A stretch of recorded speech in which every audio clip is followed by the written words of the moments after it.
Welcome back into the Rounding Third podcast, episode 198. Where are these guys playing? I'm Nick, and we have Harrison, who's enjoying the nice weather down in Florida right now. How are we doing, Harrison? Fantastic. How we doing, Nick? It's nice to be out of the frozen tundra and enjoying some warm weather. Yeah, I don't blame it. It's the sole reason I moved to North Carolina. So, Yes, you get it. yep, absolutely. So we have some things to cover, some things to talk about. But first, make sure you follow and like us on Facebook. You can follow on Instagram, Rumble, TikTok, all the platforms. You can also subscribe on YouTube. You can also listen on Spotify and Apple Podcasts or wherever you get your podcasts. We have our affiliate link sponsors on our social media pages. So you click on these and shop with these companies. We get a nice little kickback with no additional cost to you. So just another way to show us support. It would be greatly appreciated. And thank you to everyone that has used these links already. And been saying it for the last few weeks now, our Rounding Third merch. So you can go on Rounding Third Baseball on Etsy. And you can buy any of these products and they'll be shipped directly to you once they are made. And they're nice, high quality stuff. Like I said, I still have my tumbler. I love it. And yeah, you'll love all the products on there as well. So please support us. Go to Rounding Third Baseball, get your Rounding Third merch. Yeah, we just had another hoodie leave the store, and I'm sure somebody's gonna love it. So Yeah, it's good looking stuff. yeah, can't wait. All right, we'll start right off with the spring training news here.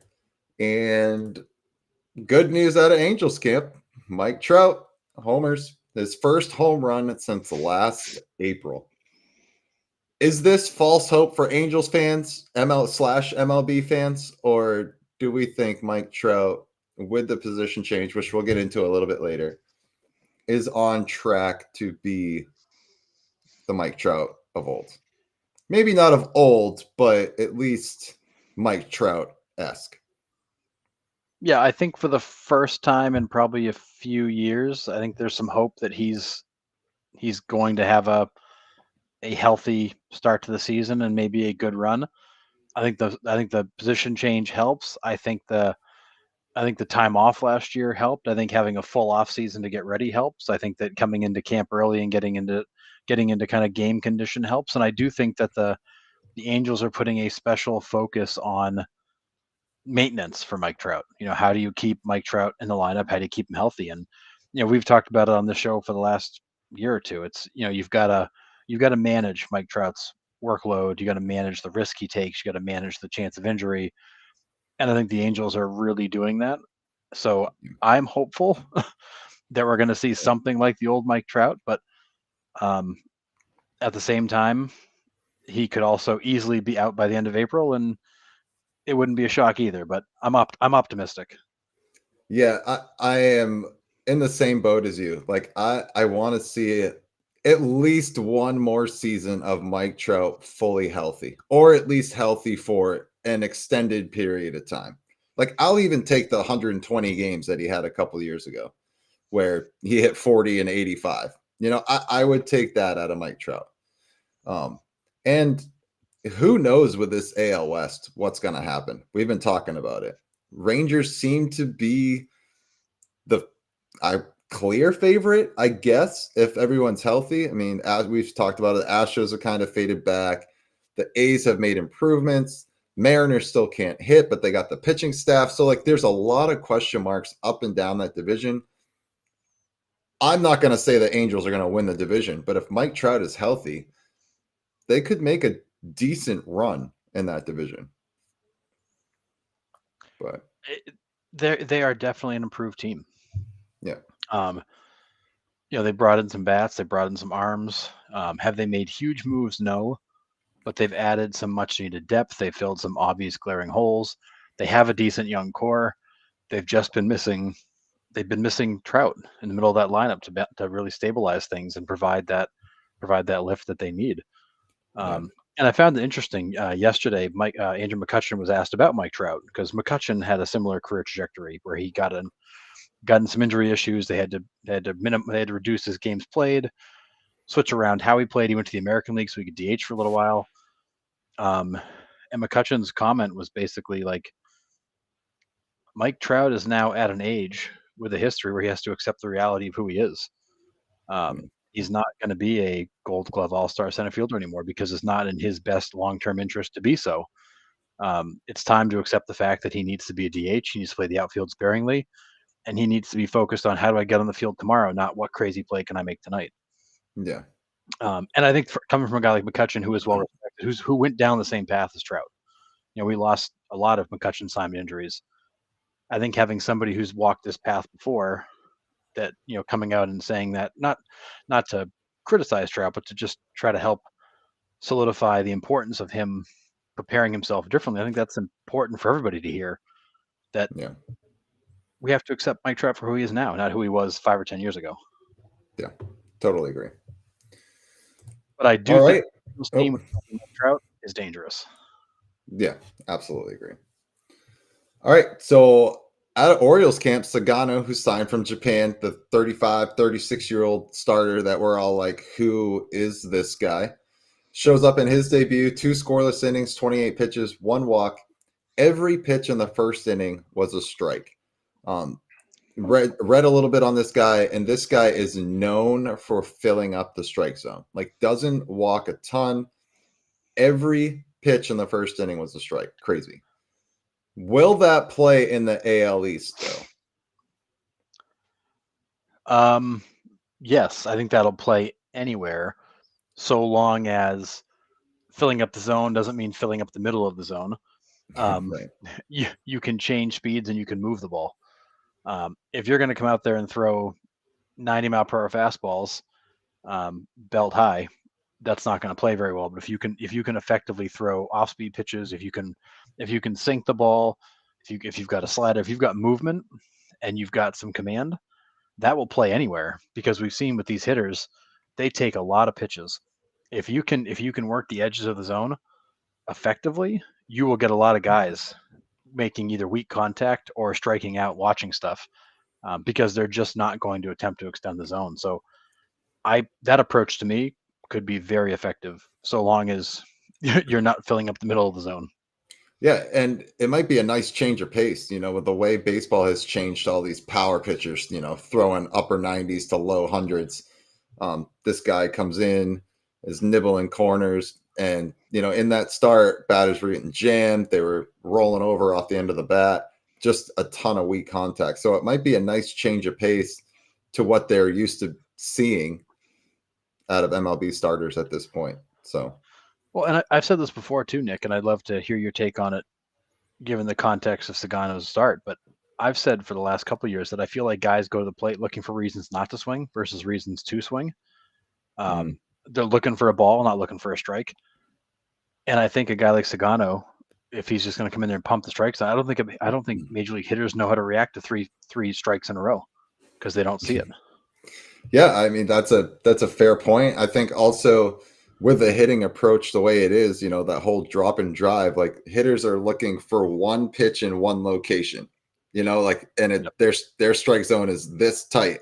Like, if the ball's not in there, I'm not hitting it. So if he can stay away from that spot, I think he'll be successful. And the Orioles desperately need this guy to step up and give them a good chunk of innings and keep runs off the board, because we've said they didn't really address that in the offseason, losing Corbin Burns.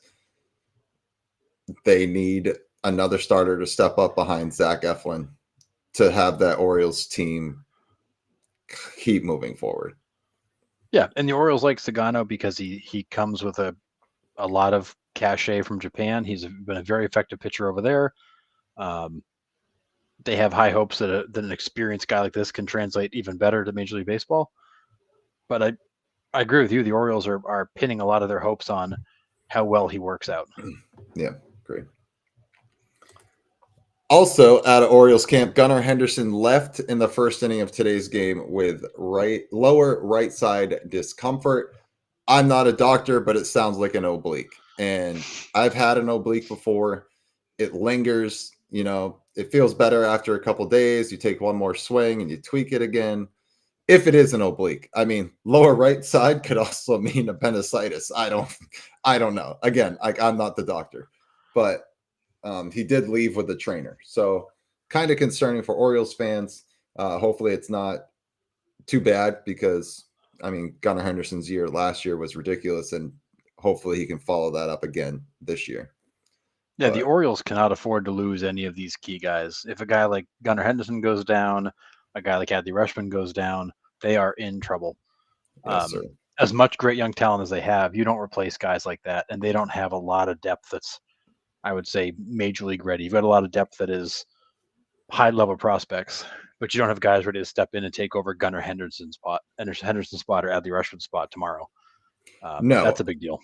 Yeah, and losing Santander's 44 and 100 in the offseason as well. Like, that's a lot of production that they have to find somewhere else. And Henderson's a huge part of that, right? You lose his, what did he hit? 35? Did he get 35 last year? If not, he got real close. I'm pretty sure he did, but yeah. I mean, that's also another huge bat that you'll have to replace if he's out for an extended period of time. But hopefully enough, that lineup is skinny. That lineup is skinny already. Losing Santander hurts. They've got some work to do. Yeah, Henderson last year was 281 with 37 and 92. 37. Okay, yeah. So yeah, that's a lot of home runs you got to make up if you lose him as well. But it's early in spring training. Maybe rest and he'll be fine. But I mean, we'll see. We'll keep an eye on that going forward for sure. Yeah, that's a big blow. Yeah. Guardians prospect and the number 1 overall pick last summer, Travis Bazzana, out of Australia, gets up and hits a home run in his spring training debut. So will we see Travis Bazzana at some point this year, do you think? I mean, it seems like the last few years that these number 1 picks are coming up fast. I mean, yes, Paul Skenes is Paul Skenes. Like, I get it. But do we see Bazzana on that Guardians team at some point, if not out of spring training? I actually think the reason that the Guardians are comfortable trading away Jimenez was because of Bazzana. I think they were basically clearing a path for him. This guy is unreal in terms of talent level, in terms of pedigree. He's well beyond his years, and I think the Guardians are trying to get him to the major leagues as fast as they possibly can. So I believe that the trade of Jimenez was possible because they believe Bazzana is ready. And even if he's not, I don't think they care. I think they want him on the major league roster so they can see what he can do. Yeah, because he's on the older side of prospects, right? Because he went through like a full college. I think he's 21 or 22. He's 22. Yeah, he's 22 and a half. Yeah. I mean, he turns 23 during the season. So he's compared to like a Roman Anthony who's 20, Bazzana's 2 full years older. Right. That's why, I mean, I'm just saying, like, he's old for a prospect, which is crazy, but yeah, dude's ancient. So old, Nick. Holy cow. I know, at 22 years old. Wild. But yeah. So, and I think you're right. I think true, though. I mean, he's got a yeah, absolutely. All right. Let's dive into this because this is, I think, going to be detrimental here in a couple of years. But Tony Clark comes out this week, adamantly stated that the salary cap is a hard no. And that's a quote, a hard no. Are we in for one of the longest work stoppages in history, if not the longest? I think both sides are preparing to dig in on this.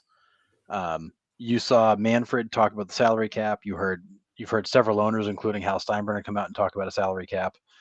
You had the owners schedule their own set of meetings to get together and talk about it to prepare their approach to the CBA. You got the Players Association now saying it's a no. I think both sides are digging in and preparing to go to battle on this issue. I'm not convinced anybody's willing to die on that hill yet, but I'm also not convinced that they're not. Yeah. This is going all the way to the end of the CBA. They're not going to reach an agreement. It's and the MLBA MLBPA is not going to cave. Like this is going to take a long time, I'm afraid. And it is crazy. I was thinking about it today. These guys are getting astronomical contracts. Like, I mean, obviously the most in history, right? We've never seen contracts like this. I mean, sports in general. Like, I don't think necessarily putting a salary cap stops that, right? You can still set it up where these guys can get paid buco Yeah. bucks. I mean, the And NFL has a salary cap, and Patrick Mahomes has a gigantic contract. right, It's doable. it is doable. And I don't know. At what point does the MLBPA be like, all right, like our players are getting compensated enough? Do they ever take No, that stance? no way. And I love this comment here from Baseball History Dork. You know how his tune would change if he was pulled by the fans. And I'm actually a firm believer that the MLBPA doesn't care about the fans. Because you think about No. it, the MLBPA represents who? The players. The players work for the teams. The teams have to go get the fans. So in many ways, if you're Tony Clark, you know your customer is the MLB owners, and your product is the players. The owners have to deal with fans. So I don't think MLBPA cares about attendance or fans. Obviously, they're important because they bring revenue, which gives you more money to pay players. But I don't think at the end of the day, Tony Clark cares if there's 100,000 people in the ballpark or one, so long as his players are getting paid. Yeah. So look into your crystal ball. Who gives way? Do the owners cave or do the MLBPA cave? I, this is going to be one of those where both sides are going to have to leave the negotiation, leave the signed CBA pissed off, because MLBPA is going to have to cave on a salary cap. MLB is going to have to cave on some kind of a salary floor to make up the back end, because you cannot have the Pittsburgh Pirates and the Florida and the Miami Marlins continue the crap that they're doing. Right. Both sides are going to have to eat some crap on this one and basically hold hands and walk into it together. But because of that, I think both sides have to lose in order for everybody to win. And I think this is going to be a very long, drawn out negotiation, because neither side is going to want to cave until the reality of we can't just not play baseball starts to set in. Yeah. And I mean, you look at the last CBA and they really weren't arguing over anything like to this magnitude. And we still started spring training late. Like there's Yeah. no doubt in my mind that the season is starting late in 2027, if not half the year, to be completely honest. I think you lose a whole season over it. I think these sides will dig in deep enough where I could see us losing a whole season. Which is crazy. It's nuts. I mean, But it's one of those things though. I think you almost have to lose a season to try to fix the future of the game, because you can't keep going like you're going. Because you're going to have teams that are never going to be able to compete, that are never even going to try because they know they can't. You're going to have the 3 or 4 teams that have the money go get all the players, and you're going to go back to the crazy lack of parity you had in the 90s and early 2000s that you finally fixed until now. Yeah. Yeah, I mean, Mr. Clams, I'm with you. I mean, the players will never agree to a cap, and Tony Clark is that sole representative. He's that sole voice for the players. But if you start threatening their paychecks, like, hey, we don't have a season, you don't get a paycheck, like, do the players finally cave?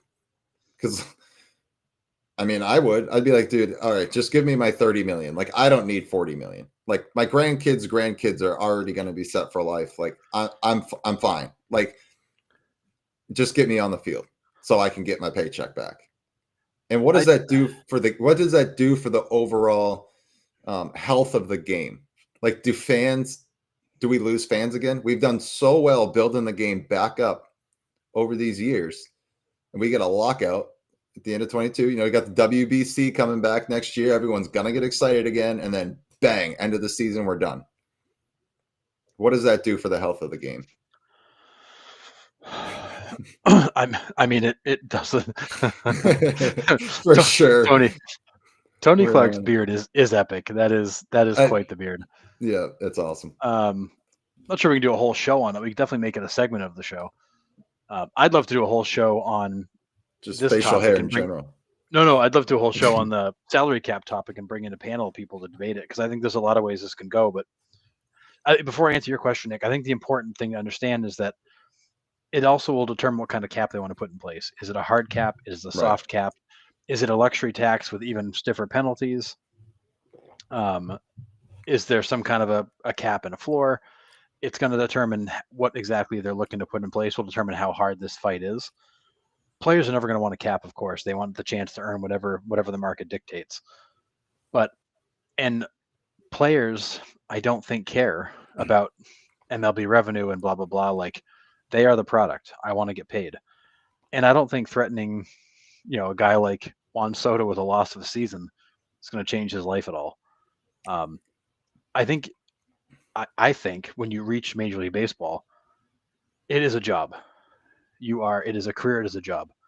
It's not about the love of the game so much anymore as it is about the economics and the financial gains and the maintenance of your body to make sure you can keep playing. It's not because you love baseball, it's because it pays you really well. And I think think guys think like Anthony Rendon and don't say it, than think like Dustin Pedroia and would die on the field. Yeah. I think your major league level player is a professional. They are not a wide-eyed kid anymore thinking, oh my God, I love this game. They're thinking, okay, what's in it for me? How do I get what I want? How do I get a ring? How do I get paid? How do I extend my career?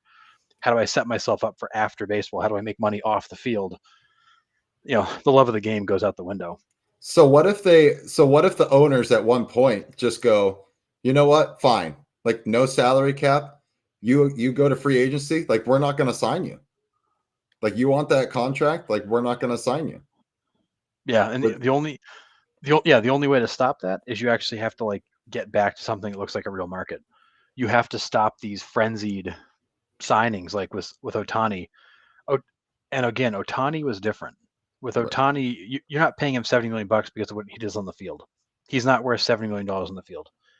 He's worth $70 million in terms of marketing. Right. And the Dodgers already have found that investment was worthwhile. Juan Soto doesn't bring you that. He is just strictly a hitter. He doesn't bring you a whole country of people that are going to buy your merchandise. He doesn't bring you a bigger fan base. He doesn't bring you additional marketing opportunities. And I think that's where baseball's gotten it wrong. They're treating Soto and everybody else like they're Ohtani, and they're not. Yeah. Yeah. I don't think Anthony Rendon would walk down the hallway to play ball. I mean, he probably can't because he's probably hurt. Yeah, he would walk through hell in a gasoline suit to go home for sure, but not to play ball. No. I mean, to collect his paycheck, yes. Yeah. But I think the frenzy of Ohtani, I think that broke the market. I think you completely decoupled contracts from what these guys actually bring you, because Ohtani's value as a baseball player is probably half of that contract. The other half is marketing money. Right. Juan Soto is not a $51 million player.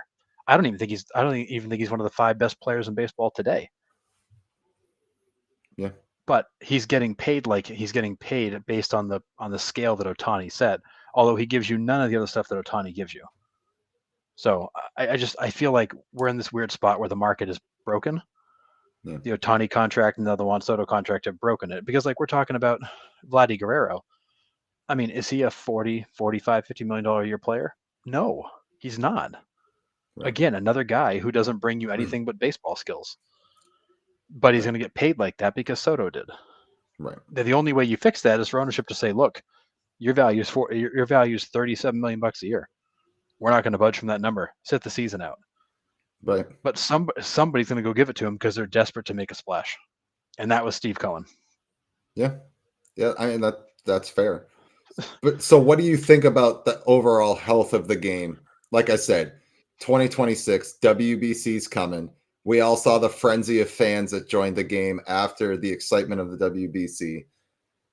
And then all of a sudden the season ends and we're done for 6 months to a year.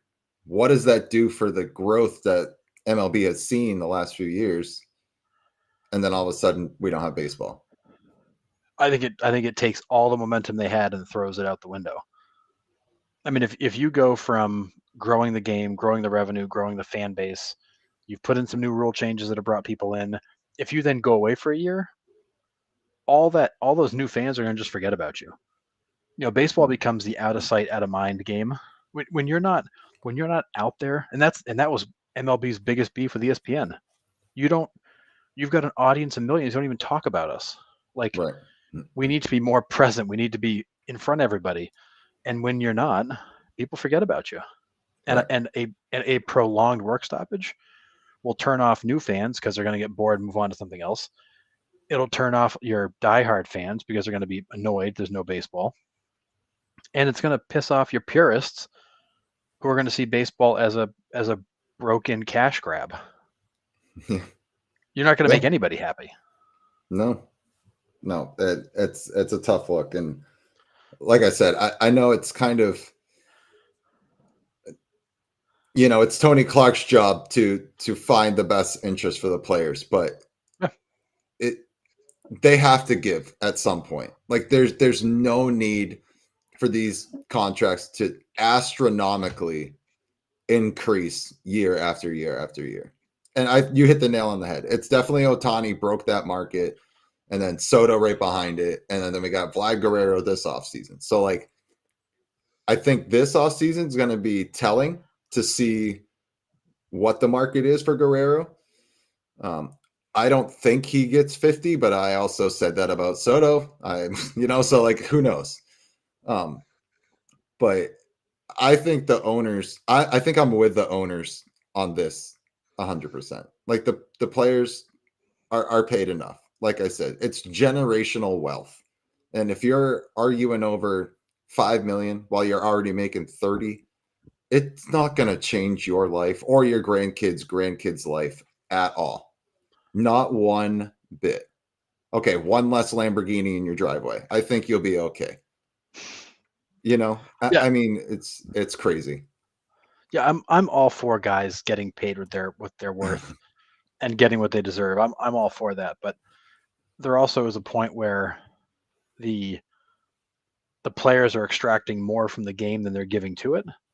Yeah. And we're reaching that point where you're seeing the pendulum swing, where you've got entire organizations that are like throwing their hands up going, we're out. Like, we can't pay a guy $50 million a year. We can't, like, our payroll doesn't allow it. The only trump card MLB has in this is to change the revenue share formula and level the revenue for the whole league. So that's when you basically say, look, we're gonna take revenue share, we're gonna completely reallocate it differently. We're gonna give all these other teams more money, but we're gonna make them spend it. So you're gonna take money from teams like the Dodgers, the Yankees, and the Red Sox. You're gonna give more of it to the teams like the Pirates and the Marlins, but you're gonna make them have to spend it. Yeah. That's the only trump card that MLB can only move the needle on the ownership side. They can't make the Players Association do anything. Right. But I don't see that being real popular with the ownership group to say, hey, Los Angeles Dodgers, you make the most money in baseball. We're going to take some of that away and give it to other teams because you generate so much locally that we need to level the playing field. That's going to be pretty unpopular. Yeah, and I mean, it's not necessarily fair to the Dodgers either. No, it's not at all. And it's not the Dodgers' fault they're in LA. Right. Mr. Clams, 1,000% deferred money is going to be on the table. Has to be. Harrison and I are in the kind of agreement that you can defer whatever you want. Let's take Ohtani's contract, for instance, right? 700 million over 10 years. It's easy math. So 70 million a year, bang, hits the cap during the time he's on the field. The fact that they're only paying 43 and a half or whatever the number is towards the luxury tax because the money's deferred is asinine to me. Yep. It should hit the cap when, for the length of the contract. And defer. I think they will bring that up and have that addressed. Yeah, and I prefer the luxury tax structure myself because if a team wants to go crazy and spend a bunch of money, go for it. But you're going to end up spending that much more. And the worst part about it is you're going to give it to all your competition who can then invest it in their team. So you're Right. going to go subsidize other rosters because you wanted to go crazy. It's not something you can do long term. And the Dodgers, I think, have a window here where they're going to go crazy, and then they're going to have to start cutting things back because it's going to catch up. Yeah. They're going to spend over $100 million again this year on luxury tax money, which is just money you're giving to the league to give to your competitors. Yeah. But one thing, Mr. Clams, you mentioned, do teams who get luxury tax money, are they required to spend it on their roster? The problem is no, they're not. However, you do have to spend above certain thresholds to earn all of your revenue share money. So, like the Oakland Athletics the last few years were Right. not getting their full revenue share because they weren't investing enough in the team. That's part of why you saw the Athletics start to invest in their roster again. One, they want to win because they're out of Oakland, but two, they need to get over the $100 million threshold to actually get all their revenue share money back because they weren't getting it all. Well, and So, then they were also in a grievance, right? Because they had done that for so long right. that the league was like, "Hey, you got to do this, or big problems are coming." So they're like, "Oh, okay, we got it." So we had Yeah, to spend. the Players Association blew the whistle on them for having done it for so long. But so do they have to spend the team on the do they have to spend the money on the roster? No, but they do have to spend at least at certain thresholds to even qualify to get the money. So it's MLB has a luxury tax which serves as a soft cap with a penalty, and then they've got revenue share requirements that work sort of like a salary cap floor, but neither one of them is strong enough to prevent teams from spending less or spending more. Right. Um, it's one of those it's one of those carrot and stick situations. They dangle the carrot hoping that they'll follow the rules. If they don't have a stick to punish them. At least not enough of one. Right. So yeah. And I mean, a fair point. If Cohen would have given Ohtani the contract, I think the reaction would have been different than the Dodgers. Yes, because I think everybody feared when Cohen came into the league that he would be the guy that did that. It's actually the Dodgers doing it. Although the Mets have the second highest payroll in baseball this year because now with the signing of Alonso, they're at like 345 million. So he's continued to spend. However, I think at the end of the day, Steve Cohen's going to be the guy holding the bag with sucker across his forehead for giving Soto that contract. Yeah, I'm with you. But that's what it took to get him. And if you can get him for the 5 years or whatever, then I think Steve Cohen's happy with that. But Yeah, I mean, yeah. but again, like he's not Ohtani. He's not going to bring you a bigger fan base. He's not going to bring you more merchandise sales. I mean, will he bring you more merchandise sales? Yeah, people are going to buy Soto jerseys, but you're not going to sell them to a whole country of people. You're going to have No. you're going to have a few people buy them. Yeah, I agree. All right, let's move on from this debacle because I'm sure it's going to come up again. So we'll hit on it again at some point. MLB.com had released possible or notable possible position changes this year. So we're going to go through them and just kind of talk through them and see if we like the changes or not. So here we go. First one, Mookie Betts to shortstop. Do we see Mookie actually staying here all year? Primary position shortstop, or will he eventually have to move somewhere else to fill in because of injury? Or are they going to be Mookie's our shortstop, he's our everyday shortstop, end of story? So I guess to answer the question, do I like Mookie Betts at shortstop? No, I love Mookie, and I think Mookie's a tremendous athlete. But why you would take a Gold Glove outfielder and force him to shortstop when you already have 3 shortstops on the roster makes no sense to me.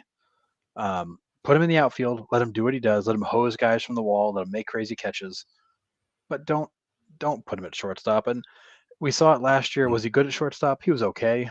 Was he great? No. He was an average shortstop at best. It's not fair to Mookie Betts to do that. As great as he is, and as much as he's willing to do it, just leave him in the outfield. Yeah. Yeah. I agree. I mean, he came up in the Red Sox system as a second baseman. Pedroia was there, so that's why they kind of shifted him to center because that's where the vacancy was on the Red Sox at the time.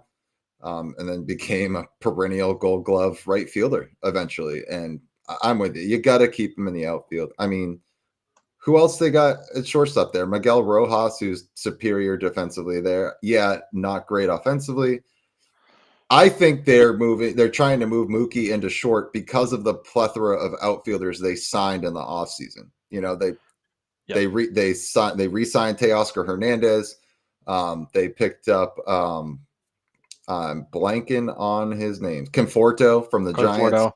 You've got Pages already out there who you are really Right. high on. Yep. You got Teoscar. I mean, and then you've got Edman that you gave a big contract to that he's going to play where? You know, you signed Haesung Kim. You got Miguel Rojas still. I mean, I get that they've got a roster full of people, but playing shortstop is not his first spot. It's not his best spot. And it makes no sense to put a great player like Mookie Betts in less than his best spot. But two, shortstop's also a more physically taxing position. And you want Mookie to be fresh and at his best, not worn down because he's playing shortstop. Right. So why? Go put a guy like Rojas or Haesung Kim or Tommy Edman there. Let them go play shortstop like they have for years. Let Mookie play the outfield. Let Mookie do what he does, and leave it alone. Yeah. Speaking of Haesung Kim, did you see the video the other day of the lady? They were playing the Padres in spring training, and the lady was yelling, thinking it was Haesung Kim. Like, you're on the better team now. You're on the better team now. Yeah, for like a full inning. Oh my God, so bad. That one cracked me up because clearly he has no idea. Yeah. Oh man, hilarious. All right, Jose Altuve to left.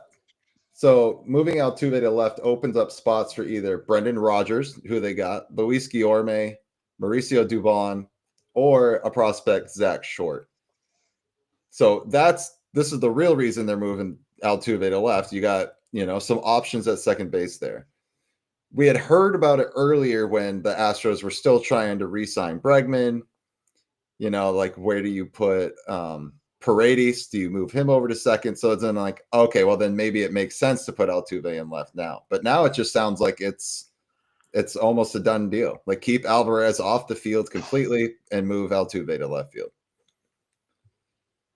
How do we like this move? I mean, Altuve is not a great second baseman. He's always been good. His range factor is low. His defensive WAR is low. I mean, he's always been an average second baseman. So moving him off for somebody who's more glove oriented that needs a spot on the roster makes a lot of sense. This is a situation, unlike the Mookie Betts situation, where Jose Altuve is not a great second baseman. So moving him to left field doesn't hurt Jose Altuve or hurt the team. Mookie Betts is a Gold Glove right fielder. Moving him to shortstop hurts the team. So I'm fine with moving Jose Altuve to left. It'll also probably help extend his ability to get on the field. Not that he's a high injury guy, but he's also not as young as he once was. And he's a big piece of what they do. So I think keeping him fresh is also helpful. And left field is going to be a lot less stressful than second base. Yeah, agree fully.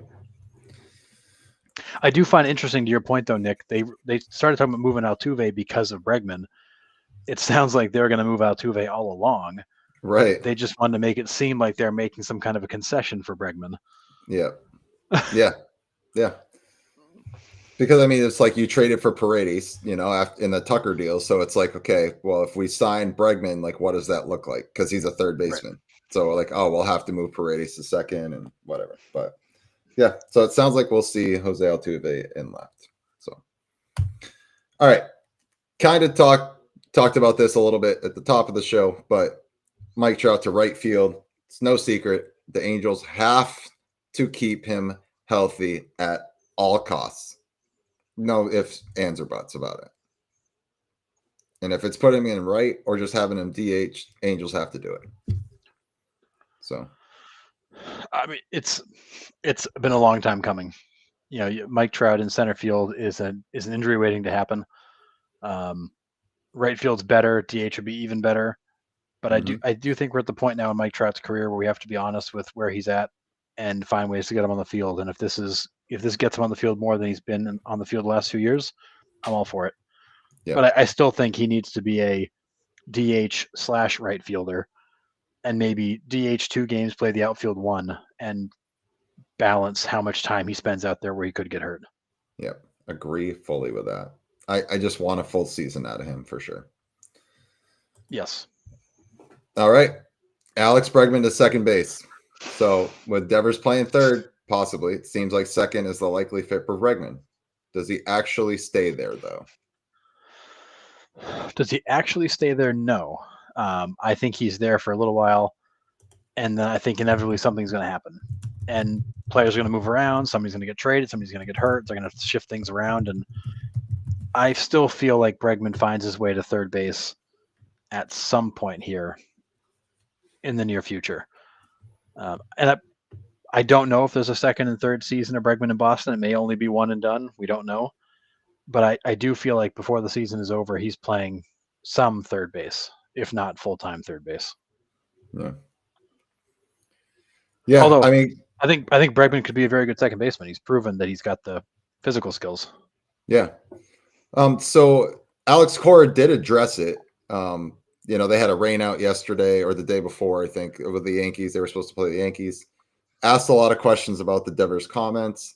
And he just said he has a lot of pride. We know that. He feels like he's a third baseman. He's going to work at a third baseman, and we're going to make decisions accordingly. I don't know. He said it's too early right now to say that Rafi is going to be DH or he's going to play third base. That Alex is going to be the second baseman or he's going to play third. So right now, at the moment, Cora doesn't know either.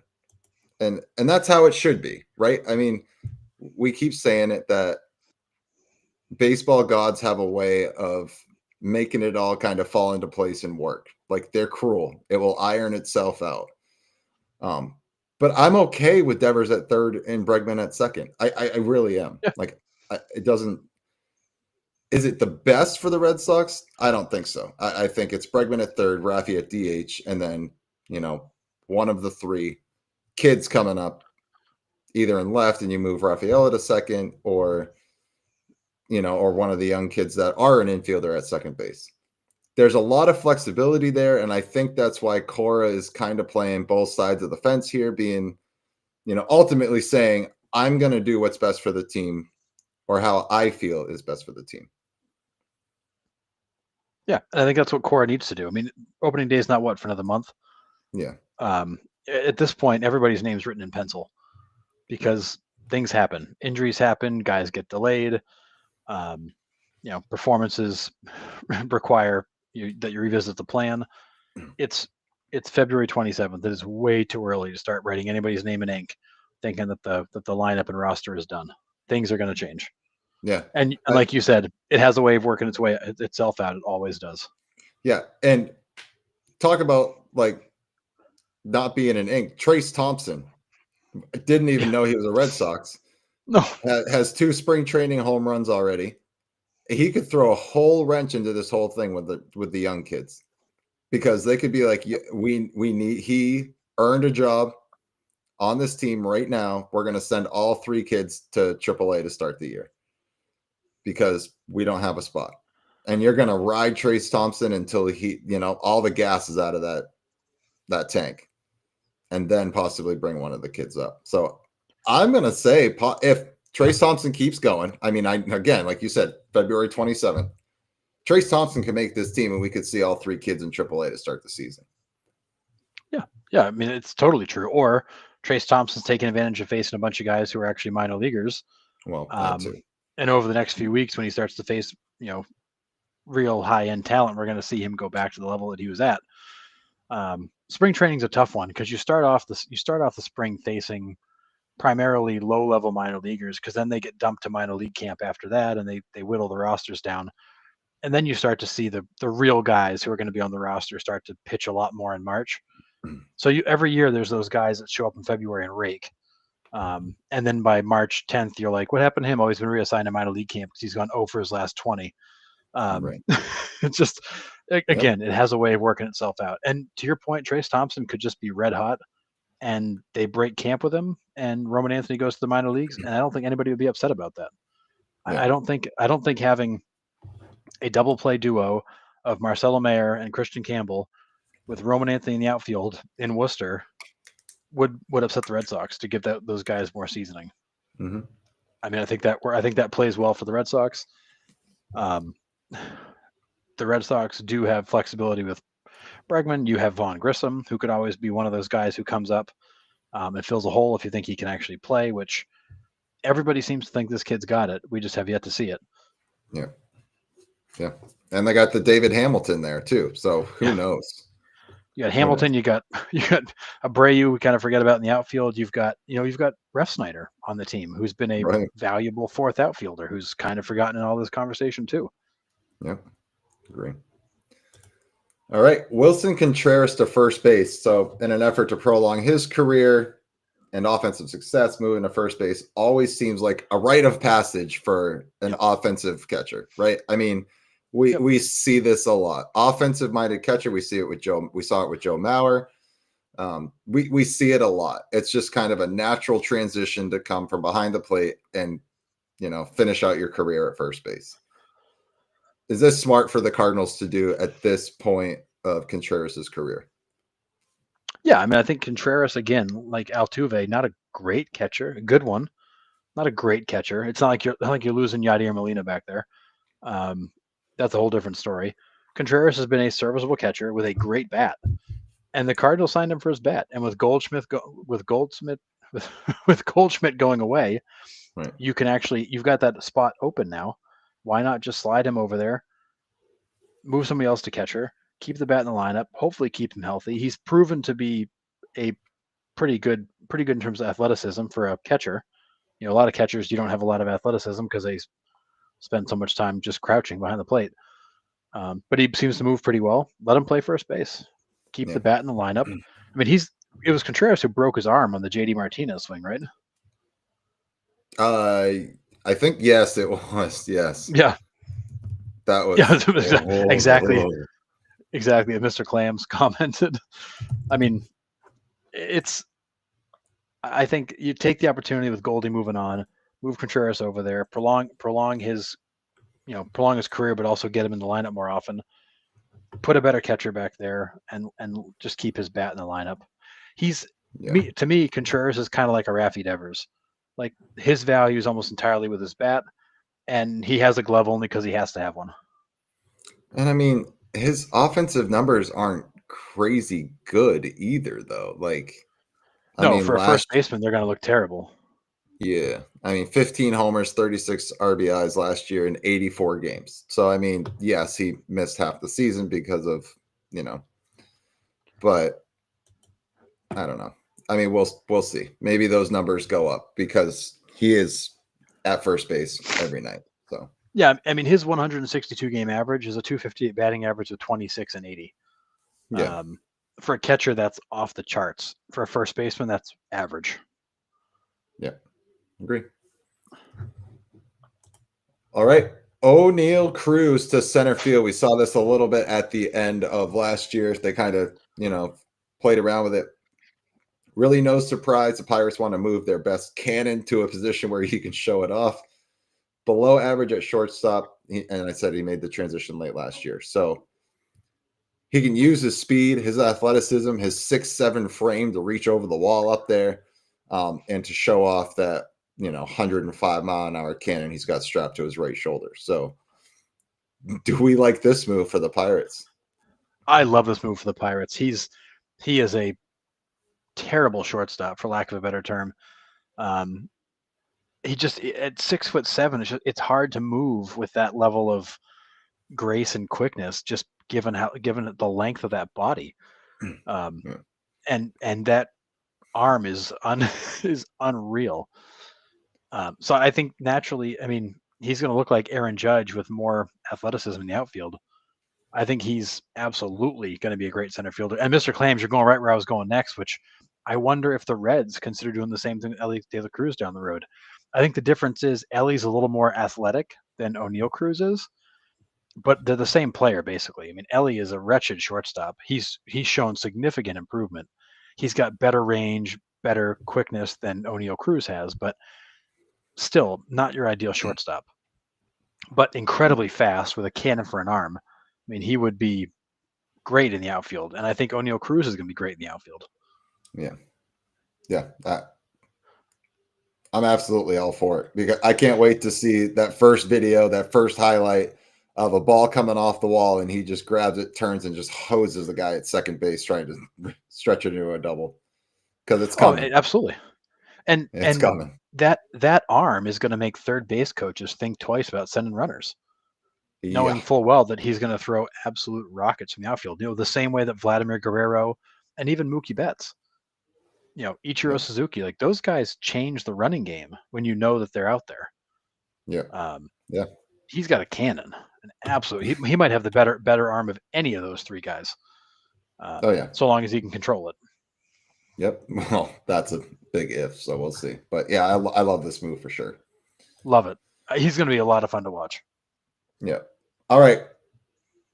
Clay Holmes, the starting pitcher. So after a tough go of it in the Yankees bullpen last year, can Holmes actually make the transition to the rotation? You know what? It's not even a choice for him anymore. He has to, because we just talked about it before he came on. Manaea is out. He's on the IL. Mets are running out of arms already. Yep. He's got no choice. Like, he needs to go in there and he needs to do well, or the Mets don't have a chance in hell. Yeah, this is a burn the boats moment for the Mets and Clay Holmes. Like, there is no going back. You have to be a starting pitcher, kid, because Montas is out for a long period of time. Manaea is out at least to start the season. You have to be a serviceable major league starting pitcher immediately, or the Mets are going to in a world of hurt. And the Mets rotation was I've already been saying I don't trust the Mets to make the playoffs. I don't trust them as a playoff team. They got real lucky last year with how things came together to make the playoffs. But that pitching staff last year was better than the one they've assembled this year. They're going into the season with a starting rotation built with hopes and dreams, but there's no receipts, there's no credibility to that starting rotation. And the only No. two guys that brought any credibility are both now hurt. Well, I don't The know if Mets are in Montas trouble. gave you. They are. I don't know if Montas ever gave you credibility. He's been hurt ever since he left Oakland. But But at least healthy, he's proven that he is a major league quality starter. yeah, The other guys in your rotation, you're hoping will be that. I mean, getting Senga back for a full year is going to help significantly. But Yes. you're hoping to back him up with Manaea, and we don't know the full extent of that. So yeah, he has to come up and exceed. There's no choice. Yeah, No and choice. as good as Kodai Senga is, the guy's made 30 career starts. Right. It's a very small body of work to go off of. So again, like another guy you're hoping is who you think he is, because if he's not, I mean, in the full season that he pitched, an ERA of 2.98, 12 wins, that's impressive. You need that guy to come back now. Like, you need Yeah. Senga to be ace level quality, because everybody behind him just fell apart. Yeah. So I mean, who else do you have rounding out that rotation? You got David Robertson, Tyler McGill, Griffin the Canning. lefty Those are your and Peterson, right? yeah. That's all you got. You got bullpen guys and a couple of drifters. It's not a great spot. You've got a Yeah. $51 million right fielder and a $30 million starting rotation. Yeah. Not good. No. All right. And then this one was sort of interesting to kind of hear too, was Jonathan India to third or the outfield. So reportedly taking reps in left along with Michael Massey, trying to make up for the defensive struggles of Melendez, who was -6 outs above average in 2024. So Royals feel like they have a glaring hole in left field. They can kind of piece together the infield, but they need somebody to take over that defensive spot in left field. Interesting, it would be Jonathan India, who's never played out there in his career. Really would have thought he would have matched up with Bobby Witt Jr. really well in that infield. But, I mean, we'll see. Again, like the Red Sox, it will iron itself out. But what do we like? Do we like this move for them? No. I mean, so if I read between the lines of what they're doing, If you've never watched MJ Melendez in the outfield, please do. He is a roller coaster ride out there. The ball goes up, and you can just hear the circus music start playing as he's running around underneath it, trying to figure out where it's going to land. If I'm reading between the lines, they want Michael Massey to be the primary left fielder and Jonathan India to be kind of like the backup emergency outfielder. But I still believe they want India to play second base because I do think that the combination of Witt and India in the middle of the infield is going to solve a problem they've had now for a while. But I don't like the idea of India becoming a full-time outfielder.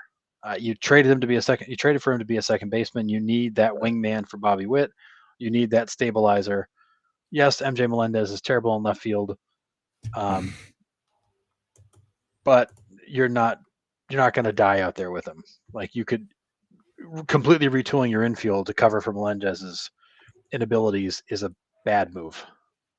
Yeah, I agree. Everything you said. You're the Royals expert on the show, so yeah, yeah. It was just Royals, a weird. It was a weird read for me to because I was kind of shocked when I saw that. I was like, huh. I never even thought that was an option for him. So no, it's challenging because MJ Melendez is just so bad.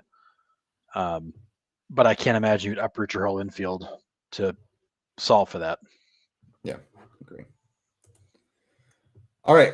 MLB.com also released a list of players that they think will bounce back from last year. So had down years, think they'll bounce back this year. So me and you are just going to bounce these guys off us and see, yes, they're going to bounce back. No, they won't. And then in the chat, also, if you agree or disagree with us, love to hear you. So here we go.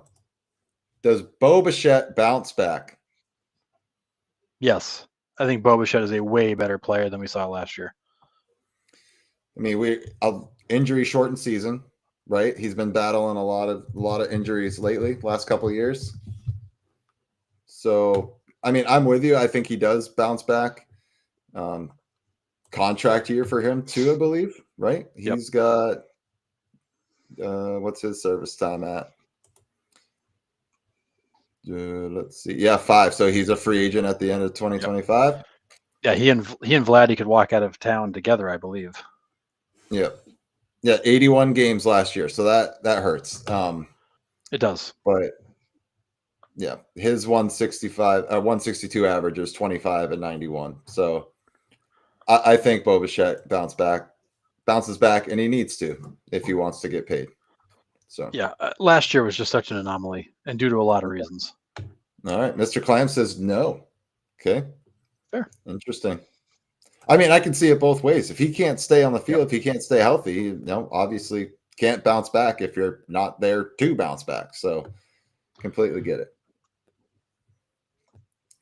All right, does Austin Riley bounce back? Oh yeah, Austin Riley's having a great season until he got hurt.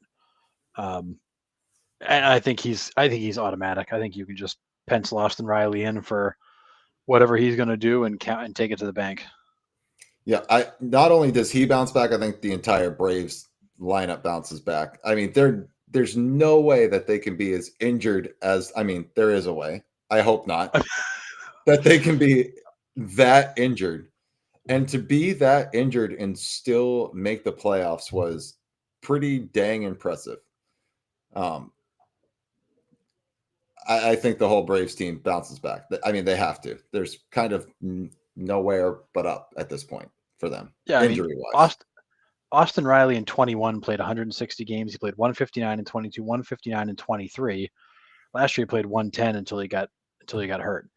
That whole Braves team was a mess last year, and that was just one more kind of problem. But I think that Austin Riley is automatic. Yeah. This is a good question before we move on to the next one. Does Alonso have a bigger year or decline further? I think Alonso has about the same year. I think that's who he is.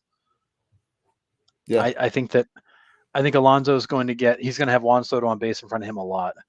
But I do suspect that Soto is going to get the majority of the RBIs and things like that. So I think Pete's going to end up hitting a lot of solo and 2-run home runs. So I think you're going to see a similar year last year. I don't with Pete's stats against high velocity fastballs, where he's got the worst average in all of baseball against high velocity fastballs, he's going to see a bunch of them. And once Juan Soto's through, there's nobody really that scary behind Alonso. So Alonso again is going to get no protection in that lineup. Yeah, but I also think he's going to get an opportunity because they are going to pitch around Soto at some point. Yep. Alonso will get his opportunities. Does he deliver? I don't know. I don't have a lot of faith in that. I mean, yes, he hits that big home run against the Brewers, obviously, to save the Mets season, but over 162, I don't know if I'm relying on Pete Alonso to carry the load offensively behind Soto. It's not like Aaron Judge. So no, I think Pete is who he is. Yeah. All right. Does Paul Goldschmidt bounce back?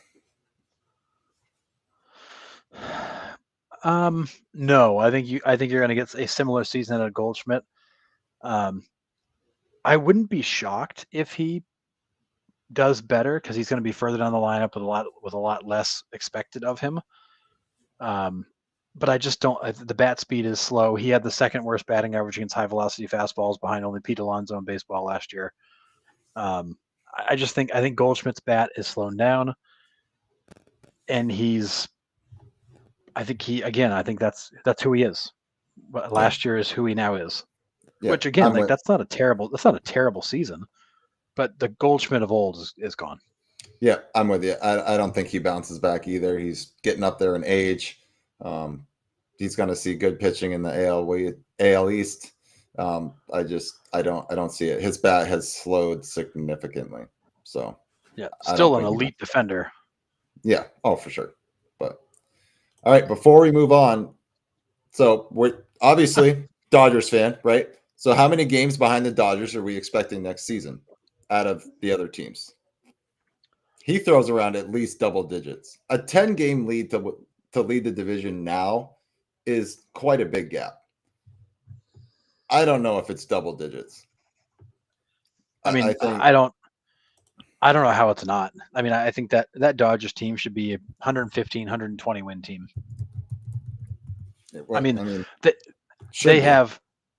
They have holes, but they've got superstars everywhere else.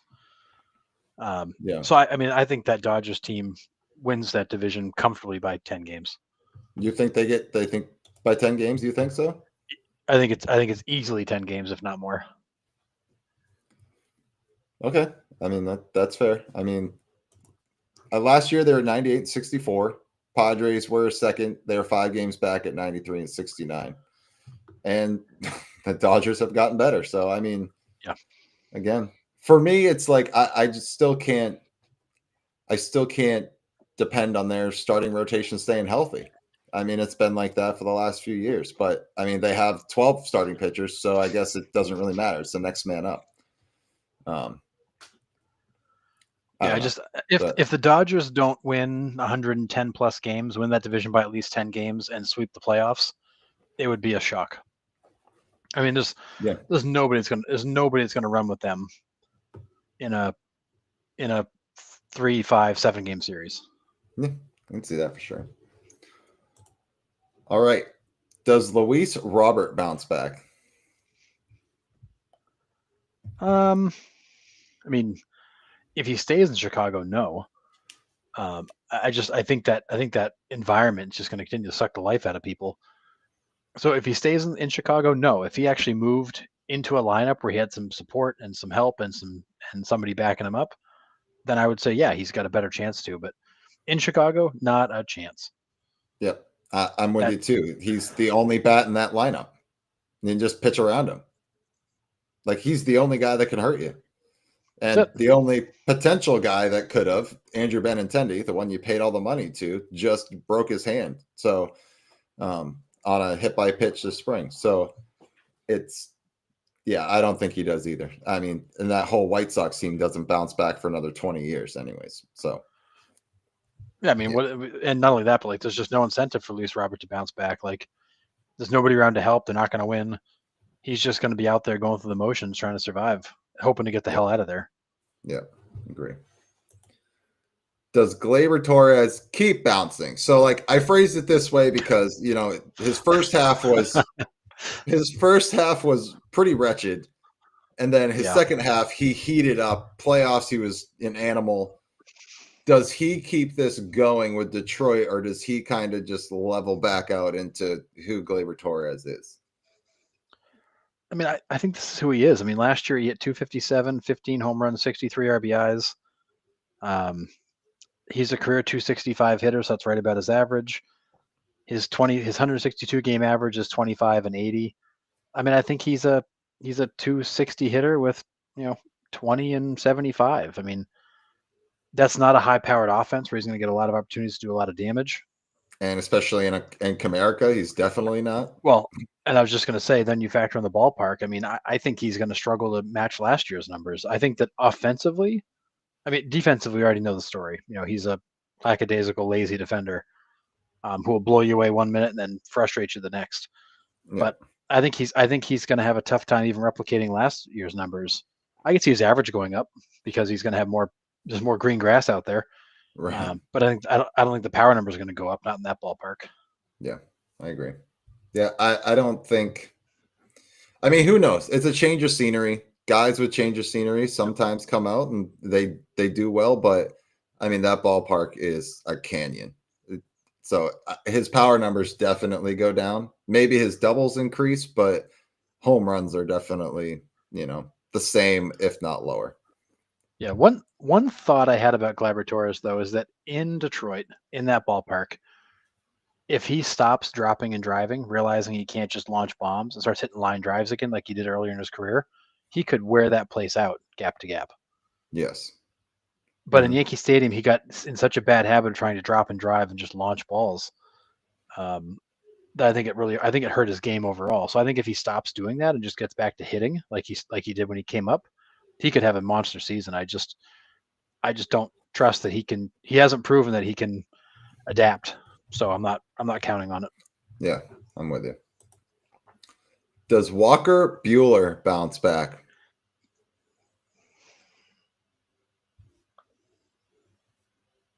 I mean, I'll take this.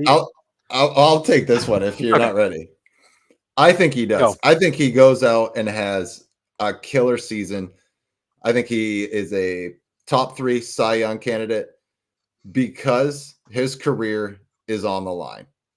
He's got no opt-outs, no team options, no player options, no nothing. It's a 1-year deal, and I'm done. So I am playing for my next contract. I have to prove that I can still go out and shove. And if I don't, then what? He has to bounce back. And I think he knows he has to bounce back. And will he? I think he will. Yeah, I don't think we'll ever see the Walker Buehler of 2021 ever again. I think that guy is gone. I mean, he'll be better than he was last year because he was terrible. But I don't think the Walker Buehler Cy Young candidate comes back. I think what you get is Walker Buehler. I think what you get is Walker Buehler, very good starting pitcher, probably a 2 somewhere, maybe a 3 somewhere, maybe a 2 somewhere. But I don't think the Walker Buehler of old is still around. Okay, that's fair. So do I think he bounces back? Yes, he was wretched last year. Do I think he bounces all the way back to 2021 levels where he was a Cy Young candidate and an absolute monster? No. Okay. So I'm with you. I think, or I'm sort of with you. I think he could potentially reach that Cy Young status. Yeah, I think he's got it. He showed in the playoffs. He still has some nasty stuff. And he does. He's pitching for his life. He is. And he just has to show that he's got it night in and night out, which was the struggle, that he just could not find it. Which, a whole off season, a full spring training, it's totally different season for him. It really is a fresh start for him. But I think we both think he bounces back. I think you just have slightly higher expectations than I do of where he ends up. Yeah. Does Justin Verlander bounce back. Yes, he might be my comeback player of the year choice. I think that all the stuff is still there. I think a change of scenery is going to be good for him. The Houston thing was kind of weird how he left and went to the Mets and came back, and he never got right last year. Early indications in spring training are that he looks really good. Fastball's alive again, movement's back. And also, it seems like his attitude has changed. The last few months in Houston last year were he looked like, he didn't have the typical kind of positive outlook. He was kind of like somebody kicked his dog all the time. It Yeah. seems like he's a little bit more energetic again, and I think that mentally he's also back. So I do think Verlander bounces back, and he might be my comeback player of the year choice. All right. I don't think he does. I just think there's just so many miles on that arm. Great miles. Like, don't get me wrong. I have loved watching this dude pitch his entire career. He's been incredible. I just think that even with a change of scenery and everything you just said, I don't think he quite gets back. Not quite. Will he be serviceable? Sure. Will it be better than last year? Sure. So I guess you could say that's a bounce back. I mean, he's not really coming from much last year. I think he's serviceable, and that's the best I got. I don't have anything more than that. Yeah, one thing I read about the other day with Verlander is that they found in the through some off-season film study that his release point had gotten higher. He's always had a very vertical release point. He's always been very over the top. Mhm. But they actually found that he had actually come more over the top.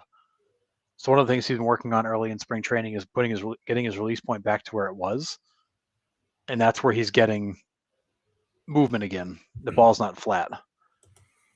Well, here's a bold prediction. I like it. Yeah, I don't hate that. All right, we'll put that in our parlay before the year here. So I like it. Justin Verlander, no hitter. All right. Yeah, against the Dodgers too. So Sirius will be. That'd be sick. About that. It'd be ridiculous. Yeah, I mean, like I said, I think he, quote unquote, bounces back just because last year was so terrible. But I still don't think it's like he's never going to get back to prime Verlander form, and I don't think that's what the Giants are expecting either. Like, that's so astronomically high that he has no chance to get back to that level at his age. No, a bounce back season for him at this point is 12 wins. Yeah, I would even take 10 wins out of him, honestly. I would say 10 wins would be a bounce back-ish season for him, but I don't know. I don't know if he quite gets there. All right. Max Scherzer, now with the Blue Jays. How are we feeling about him? Nope. I mean, Max had a great debut the other day with 4 Ks and 2 innings, but no, I think that the body is giving out on him. It's been a rash of injuries. He's been very vocal and obnoxious, back almost like Trevor Bauer. I think he's become a bit of a distraction. I don't see him bouncing back. I don't see him having a better season in the AL East. I don't think Toronto's going to play well for him. He induces a lot of ground balls. Turf is not your friend when you're a ground ball pitcher. I don't like Max Scherzer in Toronto. I don't like Max Scherzer bouncing back. Yeah, listen, I'm with you, Mr. Clams. I think he's cooked as well, and I'm with you, Harrison, as well. Cooked. I mean, we saw him, like, we were excited to see him pitch for the Mets against the Nationals a couple years ago. We were at Nationals Park, saw Max Scherzer. He had an okay outing, but even from where we were sitting, we're like, he just does not quite have it anymore. No, like, he was not the Max Scherzer that we all grew up watching. I'm with you. I don't think he bounces back at all, and he's going to fit right into that Blue Jays rotation because there's a few more on this slideshow, and they all. It's pretty sad that your whole rotation needs to bounce back, and he's just in a spot on a team that's not going to allow you to bounce back. Yeah, I just I don't think Max has it anymore. I don't think he physically has it anymore, and I don't think going to Toronto on turf is going to help him. Agree. It's Yep. it's bad all around. Yep. Sandy Alcantara, does he bounce back Oh my after? God, yes, 1000%. His stuff is so good. His arm is so live. The only hard part is he's going to get no run support and no help. So so his stats may not tell you he bounced back, but I think you're going to see the Sandy Alcantara of old. He's still young. He's got a crazy live arm. He was already hitting 99 in spring training. He hasn't even fully wound it up. I think we're going to get vintage Sandy back. Yep, I do too. I think mid-year, if not before mid-year, he gets shipped out to a different team. I think teams are Dodgers. going to be, yeah, wouldn't surprise me. When their top four in their rotation goes down and Sasaki goes down, because all Japanese pitchers do when they come over their first year, go down for an extended period of time. Alcantara goes to the Dodgers, tears it up. But sounds like the Orioles are in on him. The Orioles want, that would be a great spot. The Orioles need starting pitching, like we said earlier in the show. Bad. A lot of teams are checking on him now. Like the Red Sox checked on him in the offseason, knowing he was coming off the injury, but they're like, hey, we'll take the risk, as the Red Sox do. They usually take risks on, post-injury players. See Patrick Sandoval, see Walker Buehler, see Garrett Crochet, see etc. Lucas Giolito, see Yeah, Paxton, see Liam Hendricks, see. We can keep going if you'd like. right. So does he have a bounce back year? Absolutely. If he's 100%, he's ready to go. We could see another dominating season out of Alcantara. And yeah, he's not going to finish the year as a Miami Marlins. There's no way. Yeah. Yeah. As somebody who has a lot of respect for the Orioles, I would love to see him go to Baltimore. I think that would be so big for them. I also thought them getting Luis Castillo had been huge, and that didn't go anywhere at all. Yeah. I still don't know why the Mariners didn't move him for a bat or a couple bats. I mean, Mariners need help badly on the offensive side. And you have a trade chip with Castillo that would have gotten you major league ready bats, and you didn't do it. I don't understand it, but anyways. Nope. All right. Next guy, Kevin Gausman. Does he bounce back? I have a tough time saying Gausman bounces back, only because he didn't have like a really bad season last year. He definitely had a down year, but he's still 14-11 with a 3.83. He made 31 starts. His strikeouts were down. The runs he gave up were up. 2 complete games and a shutout. He's still a workhorse. I think the biggest problem for Gausman last year is that he had no margin for error. Yeah. And because that team just didn't back him up. So I think he was a little bit less sharp. I think he was probably a little bit more I would say tightly controlling his command. I think it backfired on him. If he just gets back to gripping and ripping like he used to, I think he'll be fine. So I do think Gausman bounces back, because I still think if he just comes with the same stuff as he had last year, he'll do better. Yeah. I mean, his last 4 years, 21, 33 starts, and then 22, 23, and 24, 31 starts. Yeah. His WAR in 21, I mean, he was ridiculous in 21 with the Giants. It's 5.2, but then we've kind of just been hovering around 3, and then didn't even quite get to a 1 last year. 3.83 ERA is a little on the high side. But you're right. He's going to go out. He's going to give you innings. I mean, averages 185. Does he get back to his dominating 21? No. I think Gausman is who he is at this point. Yeah. Yeah, and I think if he just goes out and pitches like he did last year, he'll have slightly better numbers and be a 15 win guy again. Yeah. He kind of is who he is at this point. I mean, and he's also 34. This is a guy who's been around for a while. Yeah.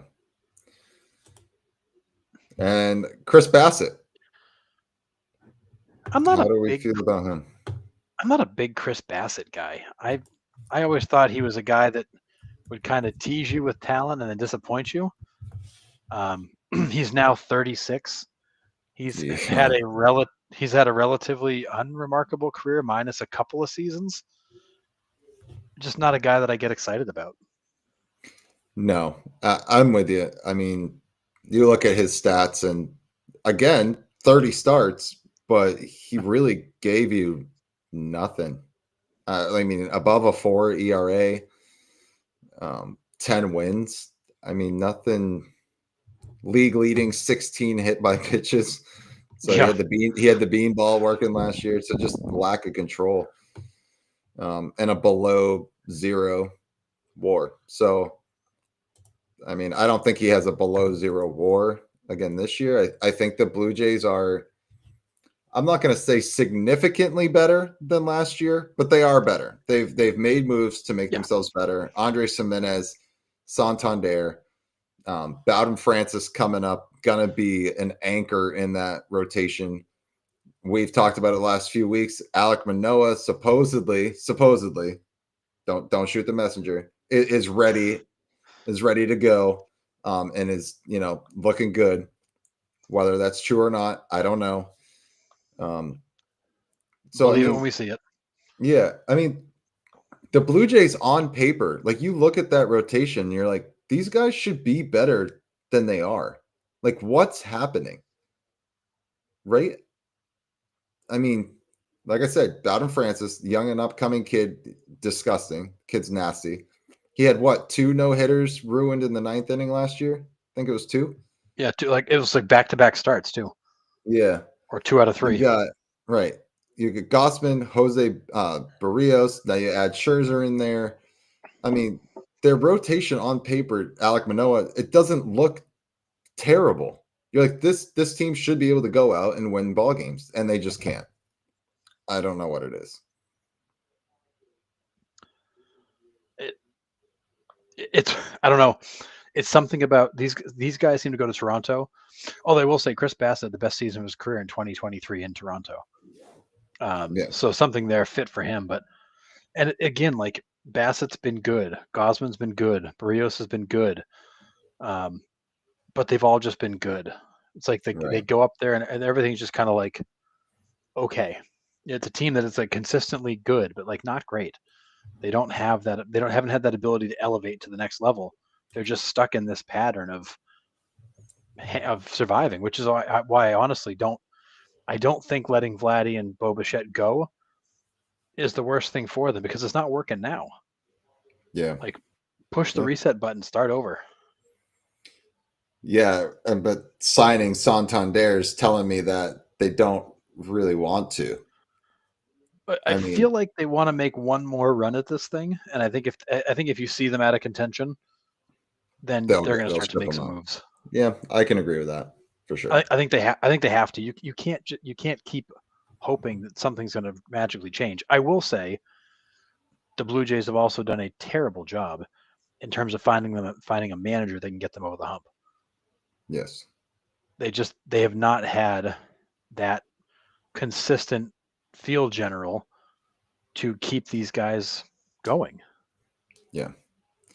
I think there was obviously a lot of hype when Biggio, Bichette, and Guerrero Oh yeah, all came onto the scene at the same time. They're like, oh, this is the next core. They're the Roman Anthony, Marcelo Mayer, and Christian Campbell of the Red right. Sox right now. It just happened to be these 3 were legacy players. Like, that's the difference there. Exactly.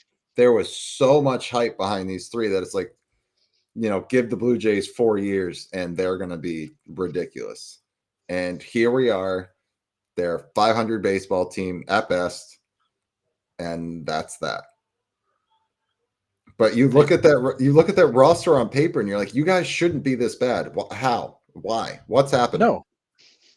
No, that rotation should be better. That lineup should be better. Like you every year we look at them, we're like, this is a team that should be contending for a playoff spot, and then every year they let you down. Yeah, It makes no sense. and not even close to a wild card.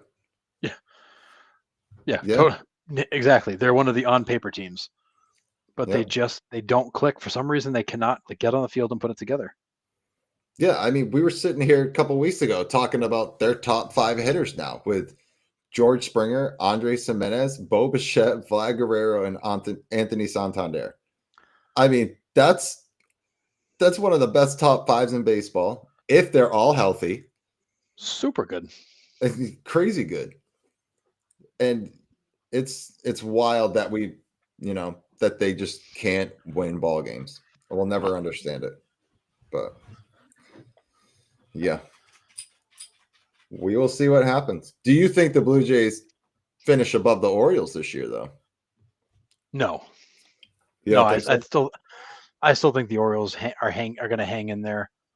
I think they're going to battle the Red Sox for second for most of the season, and then we'll see what happens. I mean, that Yeah. Orioles team is still super talented. They are lacking a top of the rotation starter.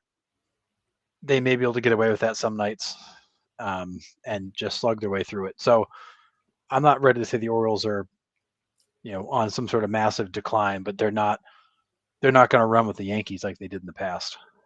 No, I'm with you. I mean, this is a bold prediction, but I think the Blue Jays do finish ahead of the Orioles, but not in a wild card spot. They won't reach a wild card spot. I mean, especially with this Gunnar Henderson injury, don't know how it's going to impact them. That could be a humongous loss. But I don't believe in the Orioles pitching, and that's where I'm at. And I could be completely wrong. I'm probably completely wrong. And I want the Orioles to succeed. Don't get me wrong. I love watching the Orioles. I love everything they're about. But I don't know. Like, they haven't been able to take the next step. And then you lose an ace and arguably your most productive hitter, and you didn't replace him with anybody. That's a big issue to me. That's a red flag. Yeah, I look at the Orioles and the Mets for me are the two teams that I keep coming back to and saying the lineup is great, the rotation is not, the bullpen is good. I would say the Orioles are the better bullpen. Yeah. But the one team I keep coming back to that I'm more comfortable saying they're a playoff team is the Orioles. Yeah, that's fair. The Orioles have the Orioles have a better bullpen. I would say lay the Mets and Orioles side by side. Orioles better bullpen, check. Orioles better rotation, check. Lineup probably a push. I think they're about the same. If you want to give it to the Mets, sure, but I just don't think the Mets lineup is better than the Orioles overall because the Orioles are going to wear you out from 1 through 9. So, to me, those are the two teams I keep struggling with. Like, where do they fit? But I have more faith in the Orioles than I do the Mets. Yeah, and I mean, I should have more faith in the Orioles than I do the Blue Jays, but for whatever reason, I'm just like I'm stuck on their starting pitching, and they didn't do anything to improve it. I still could change it before we do our prediction show here in a couple of weeks, but I don't know. I think of last year. I mean, did you predict the Blue Jays to win the East or win a wild card? Yeah, at least into a wild card spot. I thought they would finish in the top 3. Which at the time I thought was a sneaky good pick. And then they just imploded. Bad. Yeah. Yeah. I always try to throw like one kind of off the wall prediction in there because there's always that one team that surprises everybody, makes the playoffs, or misses it by a game, like they're right there. And yeah, I threw the Blue Jays in there kind of half joking, kind of like, oh, this is my, my wild card team. But didn't pan out as, usual, but yeah. But again, like when you looked at that lineup, that rotation, you're like, this is a better team. And I think they're going to go somewhere. And then again, they do what they do and disappoint you. Yeah, absolutely. So, yeah, I'm with you here. This is where I'm with you 1,000% here. And I think this is why I'm like almost leaning Blue Jays. Like I know they haven't proved anything either. That's not what I'm saying. Because they haven't. But as you said, like on paper, I'm laying the Blue Jays roster down. I'm laying the Orioles roster down.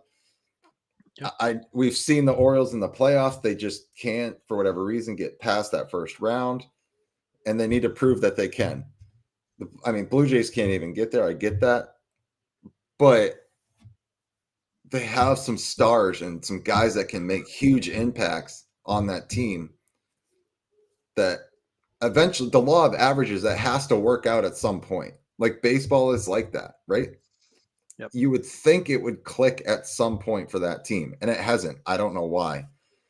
And I don't really know why I'm on a soapbox about the Blue Jays. I really don't care about them, but it's going to be interesting to see how those teams kind of play out. And don't sleep on the Rays. The Rays might be sneaky good in there too. They always are. With McClanahan coming back, the AL East is going to be interesting. I obviously love my Red Sox.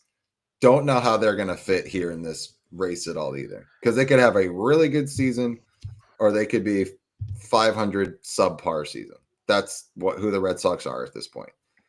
So, yeah, but I look at the AL East. You got three groupings of teams. You got the Yankees, clearly the favorite. Like, don't need to talk about them.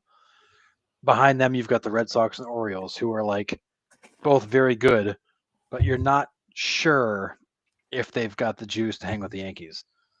And then the next tier down is the Blue Jays and the Rays, who are the teams that you're like, man, they could be good. They could also be a hot mess. Like, I just don't know what we're going to get from them. yeah. But I wouldn't be surprised if the Red Sox or Orioles finish at 500. I also wouldn't be shocked if the Rays and Blue Jays are competing for a playoff spot. I don't know what to expect from them. Yeah. The one thing the Orioles do have going for them for sure is Brandon Hyde. He's got such a tight hold on that squad. He puts them in the best position to win every night. He's a big X factor for that Orioles team that needs to be considered for sure. But totally, he is absolutely the X factor. Yeah. All right, that's all I had for this evening. Do you have anything else, Harrison?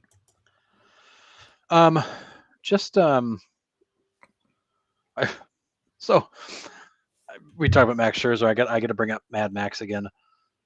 So yesterday, Max Scherzer, who am I correct in my memory that Max Scherzer was the guy who basically said like they should just put in the robo umps, forget all this nonsense with the umpires?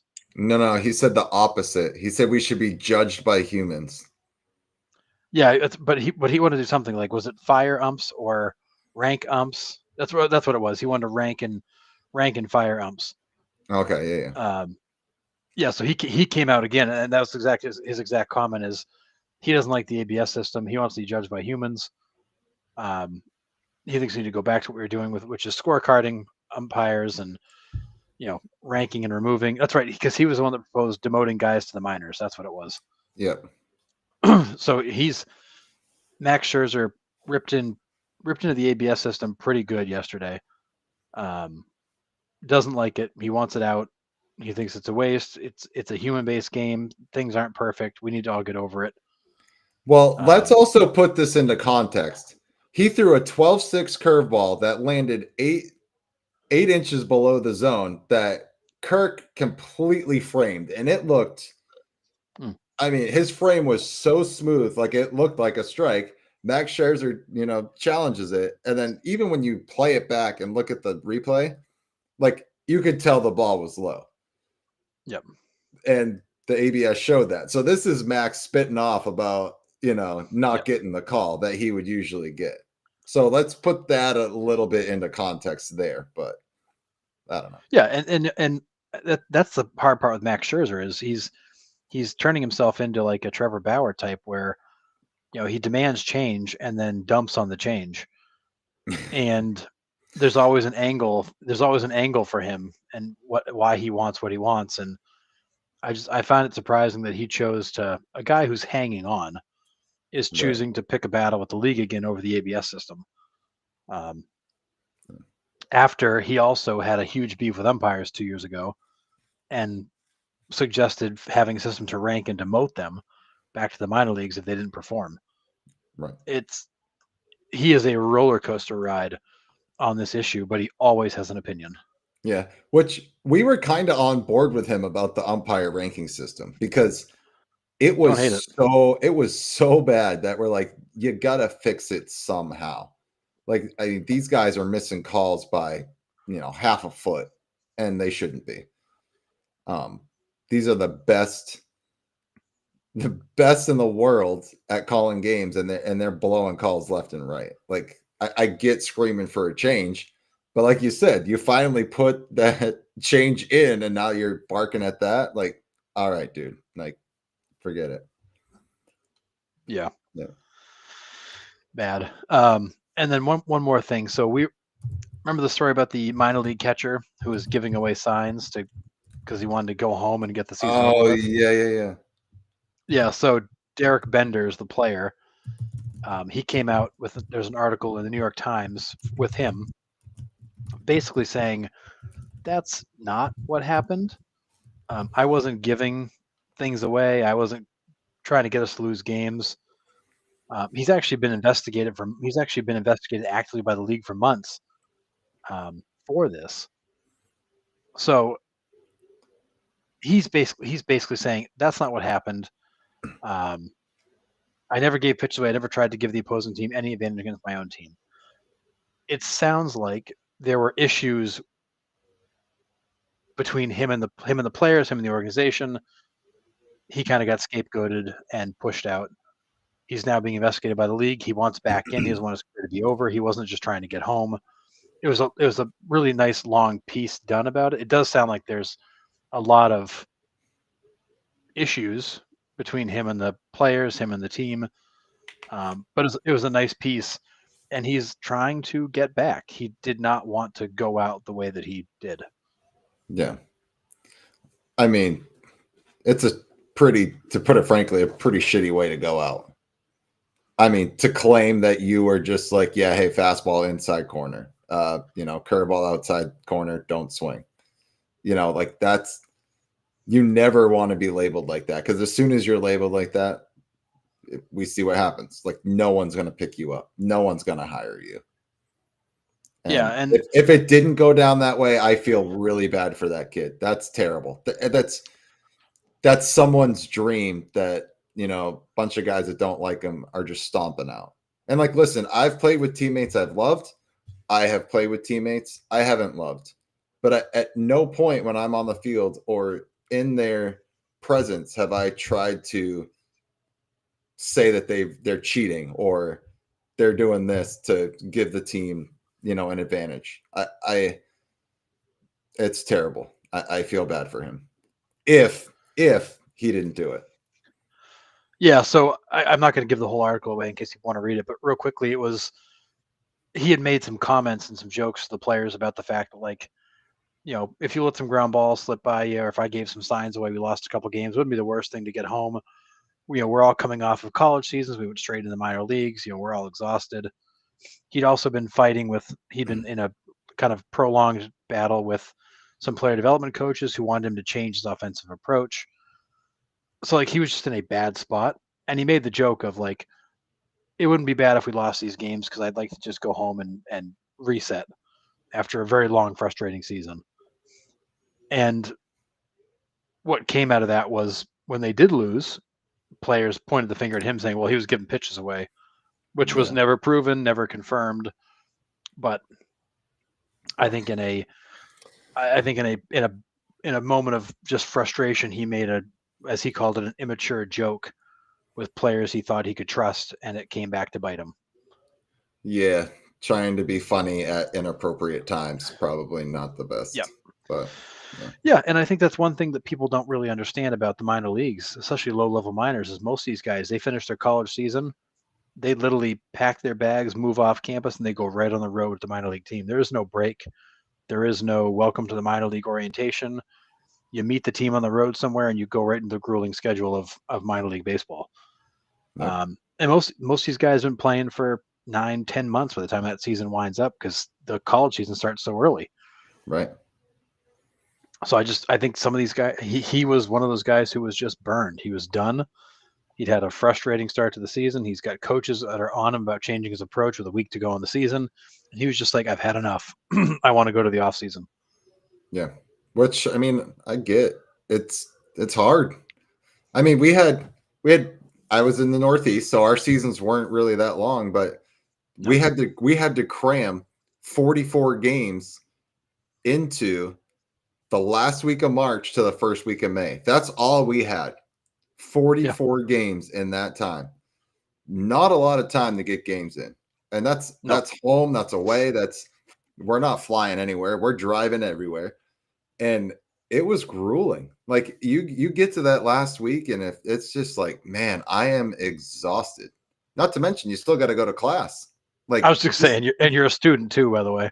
yeah, this was all before online classes. Online classes weren't a thing when I was in college. So like it's just I get it. I get it. It's hard. And Yep. minor leaguers, they got 7-hour, 8-hour, sometimes 10-hour bus trips to get to their games. I know minor leagues have done a lot to help with the scheduling and that because like I know now AAA, they at least I think it's triple, maybe even double at least. They're scheduled for the whole week. So when you travel somewhere, Yes. you're there for the entire week. And that's so much better than just getting on a bus every 3 days and driving to your next city. So much better. Yeah. You can actually like settle down and spend a few nights in the same bed. Yeah.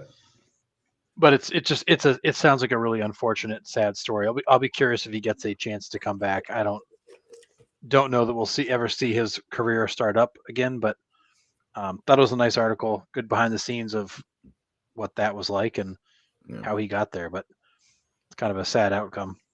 Yeah, absolutely. All right. Otherwise, that's it. All right. Sounds good. We will be back on Sunday at 9 p.m. Eastern Standard Time. So put it in your calendars. We'll be here. Harrison, enjoy the rest of your trip in Florida. You know, walking around Disney with the kids. I for sure will enjoy this nice weather. Yeah, you're not going back home to much except for what, about 1.5 feet of snow on the ground. So yeah, when I left, the snow was stacked about as tall. It was about as tall as my car around the driveway. So yep, no thanks. I think it'll be 80 here in North Carolina tomorrow. So good luck. All right. yeah. Well, thanks to everybody in the chat as always. We love the interactions with you guys. We love your inputs and your opinions. That's why we do the show. We love it. That's why we interact with you online as well. So that's what our show is about. Like we're fans that love the game and we just love talking about it with other fans. So keep coming back. We'll be back on, like I said, Sunday at 9 p.m. Eastern Standard Time. Until then, enjoy the spring training games over the weekend. Get some rest because we got baseball in 3 weeks. Let's go. See ya. Yeah. Keep your eye on the